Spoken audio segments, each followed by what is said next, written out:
Hi there, it's Ian here, and you're watching Grumpy Opinions, the show where I'm going to tell you all about what I think of films, TV shows, games, and life in general. Let's get on with the show.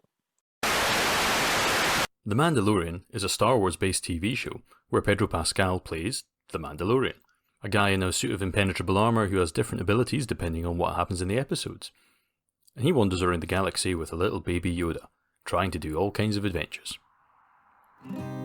In Chapter 14, The Tragedy, Mandy and Bubba Yods, or Grogu or Gregu or whatever he's called, in fact let's just call him Bubba Gregg, they arrive at a magical secret Jedi planet.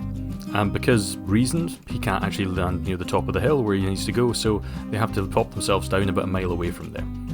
And after wandering up the hill to the top and putting Bubba Gregg on the altar, nothing much happens for a little while, but then suddenly a very familiar looking ship flies by. So Mandy decides it's time to book and we'll come back later on. Only now, turns out that Bubs has gone all Gregged with lasers, and Mandy can't actually get to him because of this force field. So after trying and failing to get through, he ends up jogging down the hill about a mile and a half, and then gets shot at. Only the dude doesn't want to kill him, because he walks out and turns out it's Boba Fett. Yep, remember him? And he wants his armour back. But of course, Mandy has his usual set of, are you a proper Mandalorian? Have you got any ID? Can you do the special handshake? And Bob's just like, mate, I've got a sniper who's aiming at your little boy friend, so how about cut it out? And of course, because these are all good guys, they just all put their guns down, and Mandy puts his jetpack down, because reasons? Anyway, it turns out the sniper is May off Agents of S.H.I.E.L.D. and she's alive again despite dying last season, because now she's got robobits in her tummy. And the lineage debate continues until it just about starts to get properly boring when a whole load of stormtroopers turn up just to keep things entertaining. So they all start getting ready for action and Mandy runs back up. Yeah, no really. Mandy runs the mile and a half back up to the top of the hill. And then he tries to push past the wibbly wobbly force field again and knocks himself out. Luckily, Boba Fett and May are still got plot armour, so they manage to annihilate about 1,000 stormtroopers, and things just start getting a bit ridiculous when a second ship comes in with even more stormtroopers. Luckily, Mandy manages to wake up and it's time for round 2, and there's even more serious business because now Boba Fett's picked his gear off of Mandy's ship and he goes to town in his armour, even shooting down the ships as they fly away. So yeah, job's a good one, right? Wrong. Because turns out that Gus is in orbit, so he fires down a missile and blows up Mandy's ship. Like, blows it up for proper, that's it gone. And then he launches a whole load of robot stormtroopers to catch up Bubba Gregg. And because Mandy can't run fast enough up the hill, the bads get away with him. And because Boba Fett isn't dumb enough to try and take on a Star Destroyer with his little Slave 1 ship, they all turn tail and that's it. They're back on the planet, feeling a bit bad, but since Mandy literally only has his armour and a spear to his name, Boba Fett and May say that they're going to help them track down Baby Yoda. Oh, and yeah, by the way, here's my ID, yeah, I'm actually allowed this armour. Oh, that's great, fantastic. So they go back to the mission selection screen. They go back to the planet where Cara and Greef live, and he asks her if she can locate Bill Burr, since he needs him to rescue Bubba Gregg for some reason. And she's like, well, I'm conflicted about this, but okay. And then on the baddie ship, it turns out that they're keeping Bubba Gregg busy with lots of stormtrooper juggling. Once he's exhausted, they're going to take out some of his blood and use it for some evil badness. So what did I think? Well, straight off the bat, this was quite an interesting episode in one regard, because it was made by Robert Rodriguez. Do you remember Robert Rodriguez? He was the guy in the 90s who cut his teeth with films like El Mariachi, Desperado, and Dusk Till Dawn. And then he kind of made a whole bunch of kids' films and some rubbish ones, and the Machete movies, which are kind of daft but fun. And his whole career kind of went a bit off the rails, and yeah, he's sort of vanished and disappeared into obscurity now. But yeah, I'll give him this. He can do a good action scene usually. And that's decent because this episode was at least 50% action, just showing people shooting stormtroopers and kicking their butts all over the hillsides. But really, honestly, most of this was just fan service and most of it was a little dull. But anyway, continuing with the good stuff, there were at least actual stakes this week, kind of, because they managed to lose Baby Yoda. And also because giant robot stormtrooper bots, the ones we saw that Gus looking at the other week on his ship. And I'm glad that they actually brought those in because I'm old enough to remember the old Dark Forces computer games where those guys, or some earlier version of them, were basically kind of the end of the game bad guys. So they're meant to be tough. We know that they're tough. They're very difficult to destroy. And it was nice to see them, although I would have settled for maybe some more of the basic sort of Spec Ops Dark Troopers rather than just legions and legions of idiot stormtroopers. But hey-ho. And I'm also glad that they finally brought back Boba Fett and actually gave a little bit of backstory to his character and showed that, yeah, he's alive, he's fine, He's still a bit scarred up, obviously, from the Sarlacc pit. But yeah, I mean, also we're actually getting to see him have a character, because we've never really seen him do that. We had a very small bit of him as a little boy in episode 2, and then in Empire Strikes Back as a guy who had about 3 lines and basically had no lines and then died really badly in Return of the Jedi. So yeah, I'm okay with him returning. He's not that interesting, but at least we saw him. He got his armor back and he did some ass kicking. So fine by me. What else was good?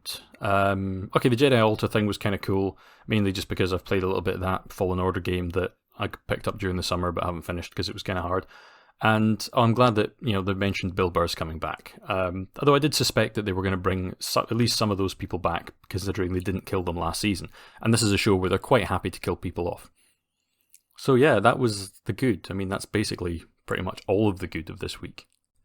But okay. So I've been doing this channel for about 5 years or more now, and I like to think that some of what passes for wisdom coming out of my wee head rubs off on people. So, you know what I'm going to say here, right? Right? Jetpack. Okay, everything that goes wrong in this episode pretty much happens because Mandy decides to take off his jetpack, and there's literally zero reason for him to actually do that. None whatsoever. It's played off like a logical progression in the episode, but it's not. I mean, if you think of the scene. You point that gun away from the kid, or I'll drop you both where you stand. There's no need for bloodshed. Tell her to drop the gun. After you put down the jetpack. Okay, he's about to use his Screaming Angel Heatseeker rocket things, and it's going to take out the other two. But then they're like, no, let's have a parley. Everyone put down our weapons. You put down your jetpack. I mean, it doesn't really make an awful lot of sense. And why does this annoy me? Because the only reason that he does this is so that he can't actually just swoop around and take out all the stormtroopers and zoom right back up to the temple in 2 seconds. What's even more annoying is if you actually remember back, that jetpack's remote controlled, so he actually could have called it to himself at any point, honestly. And it's bad enough. When they actually arrive at the planet, they make this whole thing about, oh, we can't land there. But you can actually see places that are flat that they could have landed, but instead he ends up landing miles away because that's what suits the story. And also so that the ship's in a convenient place that Boba Fett can actually pop in and put his suit on and then come back and save the day, just when it's convenient. I mean, all of this is kind of lazy, bad filmmaking stuff. And it's expecting your audience to be dumb enough not to notice what's right in front of them and not mind when that kind of silly stuff happens. Or even moments like this. I mean, honestly, I've said it before in other shows, lead your targets. If your idea is you've got a military force, one of the first things they're going to be taught is aim slightly in front of people that are moving and then you'll hit them. But no, everyone here aims behind, and it's a TV thing. It's basic stuff, but it's really lazy. There's so many moments during the big fighting scene in this that make no sense. But also, from a story point of view, we've got everybody owing people stuff. There's all favours for favours, so Boba Fett's whole thing of, oh, I promise that the child won't be hurt, seems a little bit unfair that means he's now got to take out an entire armada of Imperial troops and try and take on a ship by himself, because, that's the way, even though he doesn't believe in the way. Although, maybe it's to the show's credit, and that goes some way to explain why Vader was so happy to alter the deal with Lando in Empire, but he totally didn't want to upset Boba Fett. He was all like, oh, we'll pay you extra and stuff if something goes wrong, because he just couldn't be bothered with this never-ending owing people favours stuff. It's also a little bit cheap that Fennec returns when she was literally dead, but now she has kind of Darth Vader innards, and that pretty much renders any death in the show completely meaningless from now on. I mean, similarly, I'm glad that we finally gave Boba Fett, named him by name and gave him back his gear, but it was a little bit cheesy quite how much fan service there was with him quoting lines that were said by Django in episode 2. I'm just a simple man trying to make my way in the universe. I'm a simple man making his way through the galaxy. Like my father before me. But yeah, I mean, I am actually glad that something happened this week, even though if it was mostly just stunt work and a lot of shooting and not much to the actual episode in terms of plot. But at least something happened in that Baby Yoda was stolen, and that's something to look forward to with next week. They've actually got a rescue mission. So, great. We're actually at episode 6 here, and there's only about 8 episodes this season, so we're practically at the finish line. So till next time, I've been Ian, and these have been my grumpy opinions.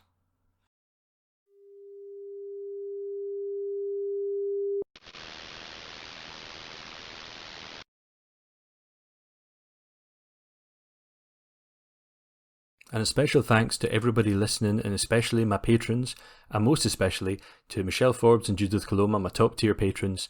Thank you everybody. Everybody stay safe. Cheerio.